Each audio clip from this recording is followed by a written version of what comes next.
Hoy vamos a meternos en una perspectiva realmente fascinante, yo diría que hasta un poco subversiva, Sí, sí. sobre uno de los relatos más conocidos, ¿no? La historia de Adán, Eva, la serpiente, allá en el jardín del Edén. El mero origen, digamos. Exacto.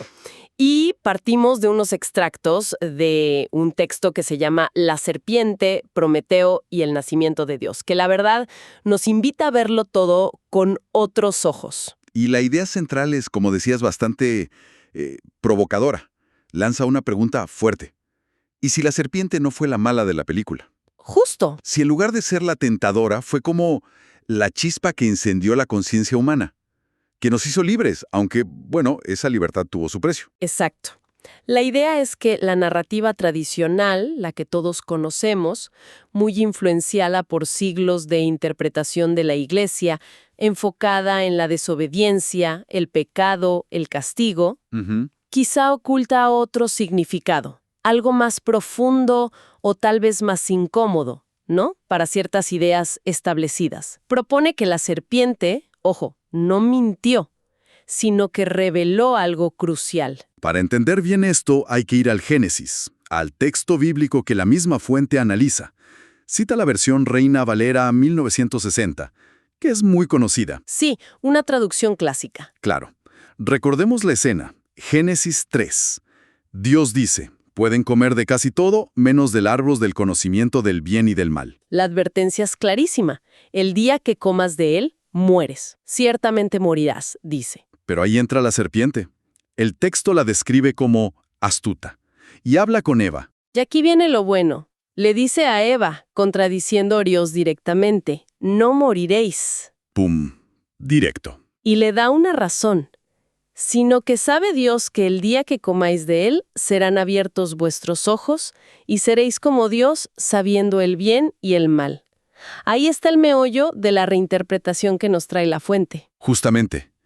Tradicionalmente nos quedamos con desobedecieron, comieron, castigo, expulsión. Pero este análisis nos dice, a ver, fíjense bien en lo que dice Dios, pero después de que comieron. ¿Y qué dice? Y lo que dice es sorprendente, si lo lees desde esta óptica. Génesis 3:22.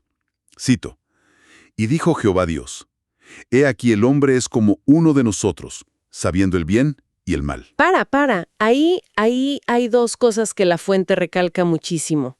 Primero, Dios está confirmando lo que dijo la serpiente. Exacto. Dice que el hombre ahora sabe el bien y el mal, que es como Dios en eso. O sea, la serpiente no mintió en lo esencial. No en eso. Y segundo, esa frasecita, como uno de nosotros. Ese plural siempre ha dado que hablar, ¿no? ¿Quiénes son nosotros? Ángeles, otros dioses. Bueno, el texto no se clava en teología, pero usa esa ambigüedad. Claro, no cierra la puerta, la abre. Y la cita de Dios sigue, dice, ahora pues, que no alargue su mano, y tome también del árbol de la vida, y coma y viva para siempre. Ahí está. Según la fuente, esa es la verdadera razón para echarlos. Eso sugiere el texto. No es solo o no principalmente un castigo moral por romper la regla. Es una medida como de seguridad. Preventiva. Preventiva, exacto. El problema no era tanto que ya supieran. Eso ya pasó. Ya eran como uno de nosotros. El riesgo era que además consiguieran la inmortalidad, comiendo del otro árbol, el de la vida. O sea, que se volvieran dioses completos, conocimiento y vida eterna. Correcto. La fuente lo pinta como un acto de contención, del creador de ese jardín específico. El texto usa a veces el término demiurgo, ¿no?, de la filosofía del gnosticismo. Un creador quizá no supremo, sino más como territorial, que teme a su propia creación. Un demiurgo con miedo. Un miedo a que el humano, ya consciente, se volviera también inmortal. Un competidor divino, hecho y derecho. Vaya, eso sí que le da una vuelta de tuerca a la historia. La expulsión no como un padre enojado, sino como un artesano con miedo de que su obra lo supere. Esa es la línea argumental que sigue la fuente. Y claro, esto nos lleva de vuelta a la serpiente, y hay que reevaluarla por completo. Ya no es la mentirosa, la villana. Para nada. El texto la pone casi como una figura heroica, trágica incluso. La compara directamente con Prometeo. Prometeo, el titán griego que les robó el fuego a los dioses para dárselo a los humanos. Y que Zeus castigó terriblemente por eso. Exactamente esa analogía. El texto sugiere que la serpiente hizo algo parecido. Les dio a los humanos el fuego, pero el fuego del conocimiento, de la autoconciencia, la capacidad de elegir entre bien y mal. Les dio la chispa divina. Eso es, la chispa que los sacó de ser solo animalitos en un jardín y los puso en el camino de ser autónomos. Y claro, lo hizo desafiando la voluntad del Dios de ese Edén que los prefería, pues, inocentes o ignorantes, pero controlados.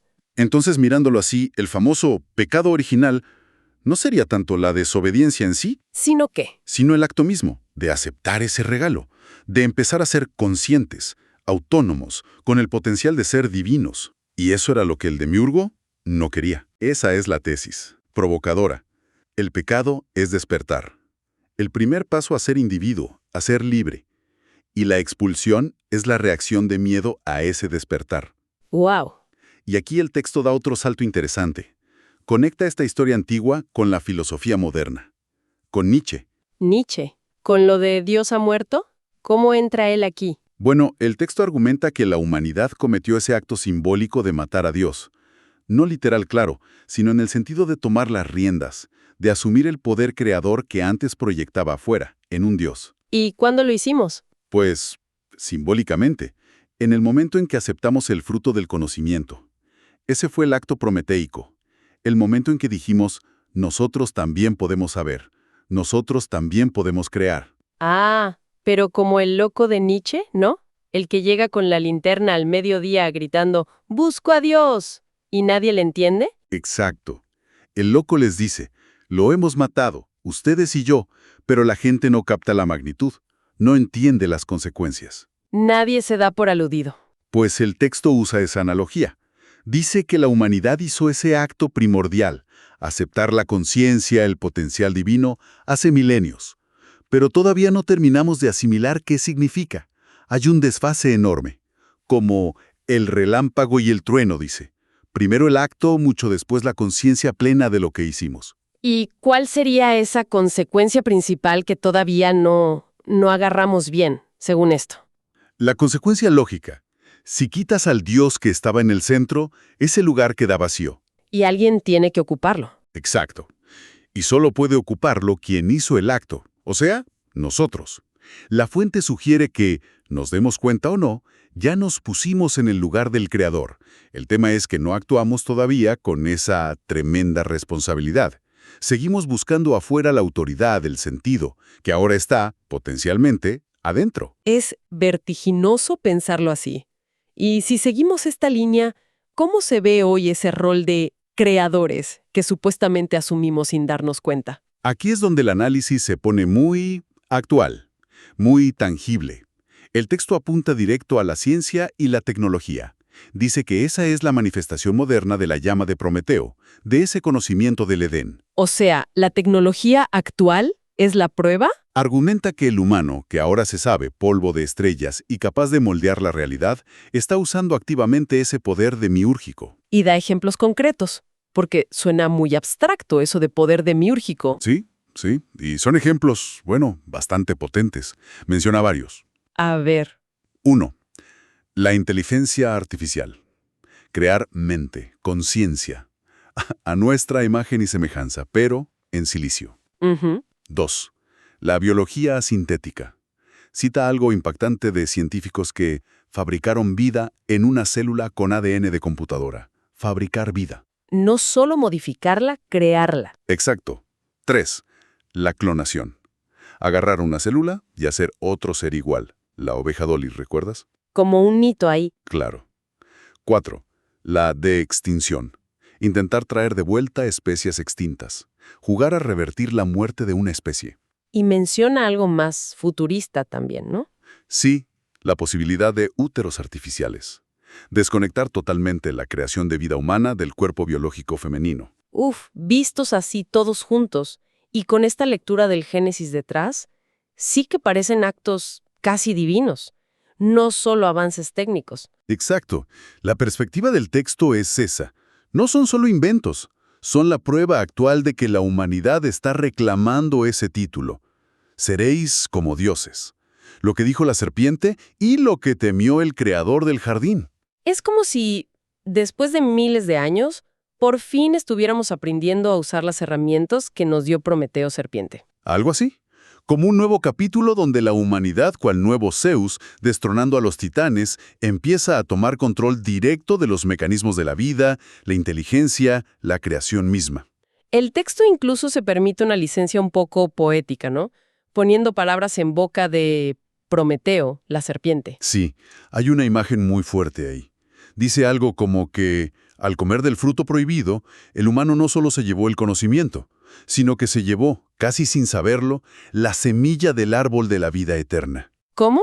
La semilla. Sí, o sea, aunque nos echaron para no comer del segundo árbol, el conocimiento mismo, esa semilla simbólica, es lo que nos permite ahora, con la ciencia y la tecnología, intentar sembrar nuestro propio árbol de la vida eterna. ¡Qué idea! Que el propio conocimiento ya contenía la clave para buscar lo que se nos negó. Como si la serpiente nos hubiera dado un mapa secreto hacia la inmortalidad, o al menos hacia poder luchar contra ella nosotros mismos. Esa es la sugerencia, que al darnos la conciencia, la serpiente Prometeo nos dio también la herramienta clave para, con el tiempo, desafiar incluso a la muerte, el límite que nos impusieron en el relato original. Nos permite intentar reconstruir el paraíso, pero ahora bajo nuestras reglas.